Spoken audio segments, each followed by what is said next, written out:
WWE खेलने वाली बहू। बेगमपुर गांव में सुहानी अपनी मां नीलम और पिता गौरव के साथ रहा करती थी। वो बहुत ही ज्यादा खुशहाल परिवार था, लेकिन सुहानी के माता पिता को सुहानी की चिंता लगी रहती थी, क्योंकि वो एक्शन वाली फिल्में ज्यादा देखा करती थी और खुद को भी एक रेसलर समझती थी। ऐसे ही एक दिन सुहानी के स्कूल में रेसलिंग कंपटीशन था। उसमें सुहानी ने हिस्सा लिया और घर में आकर अपनी माँ को बोलती है, माँ माँ, आपको पता है मैंने रेसलिंग में हिस्सा लिया है। अब तुम देखना, आपकी बेटी सबका मुंह तोड़ देगी और मेडल जीत कर लाएगी। हे भगवान, ये क्या कह रही है तू? तेरे पिता को पता चलेगा तो वो तुझे स्कूल ही जाने से मना कर देंगे।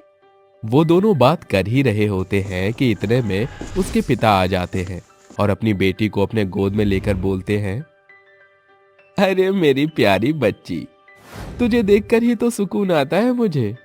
अच्छा पिताजी, अगर ऐसा है तो मैं जो बोलूंगी वो आप मुझे देंगे ना? हाँ हाँ मेरी बच्ची, तू हमसे कुछ मांगे और हम तुझे ना दे, ऐसा हो ही नहीं सकता। उसकी ये बात सुनकर सुहानी खुश हो जाती है और अपने पिता के सामने स्कूल वाली बात बोल देती है। गौरव ने उसको किसी भी चीज से नहीं रोका था और उसका मासूम सा चेहरा देखकर उसको हाँ कर देता था। और अगले दिन सुहानी अपने स्कूल के कंपटीशन में जाती है और कंपटीशन में अव्वल आती है। शाम को सुहानी अपने घर पर बड़ी खुशी से आती है और अपने माता पिता को मेडल दिखाती है।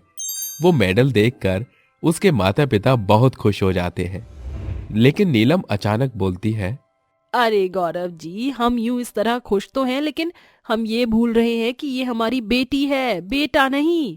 हाँ मुझे पता है, पर अभी हमारी बच्ची छोटी है, इसलिए खेलने दो।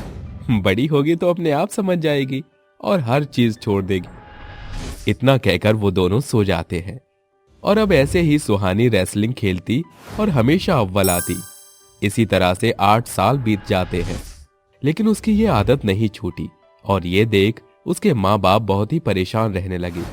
इसी तरह एक दिन गांव का एक आदमी गौरव के घर आता है और उससे बोलता है, अरे गौरव भैया, का हुई गवा, तुम इतना परेशान काहे हो? क्या बताऊं भैया, मेरी बेटी के ऊपर तो रेसलिंग का भूत सवार है। और लड़कियां हैं, उनके अलग अलग शौक होते हैं, और मेरी बेटी है कि अलग ही दुनिया में ही जी रही है। अरे भैया, हमरी मानो तो अपनी लड़की का ब्याह करा दो, क्या पता उसका दिमाग ठिकाने पर आ जाए। इतना कहकर गांव का आदमी वहां से चला जाता है और गौरव अब अपनी बेटी सुहानी के लिए अच्छा सा लड़का ढूंढने लगता है।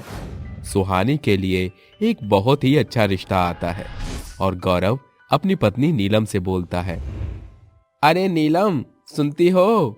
जी गौरव जी, बोलिए। अरे हमारी सुहानी के लिए एक अच्छा सा रिश्ता आया है और मैंने अपनी सुहानी की शादी उससे तय कर दी है। गौरव नीलम से बात कर ही रहा होता है कि इतने में सुहानी आ जाती है और अपने माता पिता को अपनी शादी की बात करते हुए सुन लेती है और वो शादी से मना कर देती है। मम्मी पापा, मुझे शादी नहीं करनी है, मुझे अपना करियर देखना है, प्लीज मुझे मेरा फ्यूचर बनाने दो। सुहानी, आज तक मैं तेरी हर बात मानता आया हूँ, लेकिन अब नहीं, बस बहुत हो गया। अगर तूने शादी नहीं की तो तू मेरा मरा हुआ मुंह देखेगी। बेचारी सुहानी को अब अपने पिता की बात माननी पड़ती है और अब सुहानी की शादी राज नाम के एक बहुत ही समझदार लड़के से हो जाती है। सुहानी अपने ससुराल में अब खुशी से रहने लगी, लेकिन उसके सामने जब भी कोई एक्शन मूवी आती तो उसके अंदर का रेसलर बाहर निकल कर आने लगता और उसके हाथ अपने आप चलने लगते।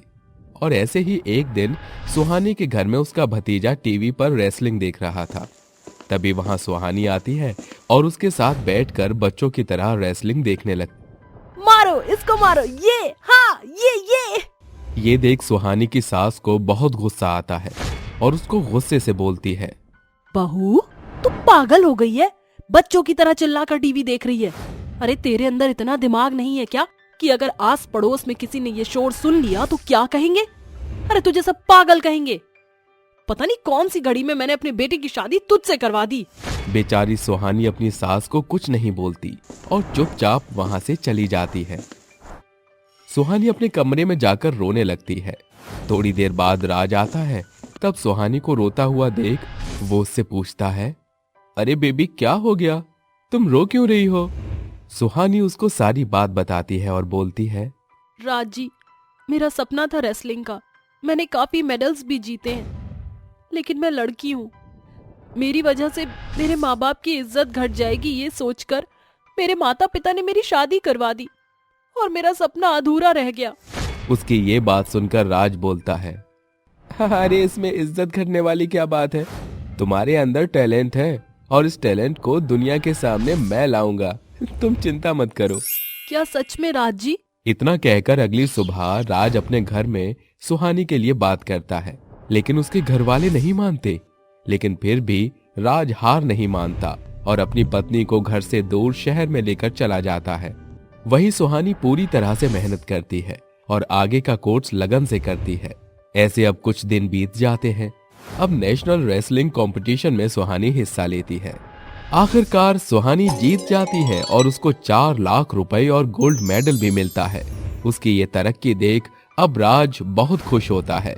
उसकी आंखों में आंसू आ जाते हैं कि तभी सुहानी स्टेज से आती है और अपने पति के गले लग जाती है।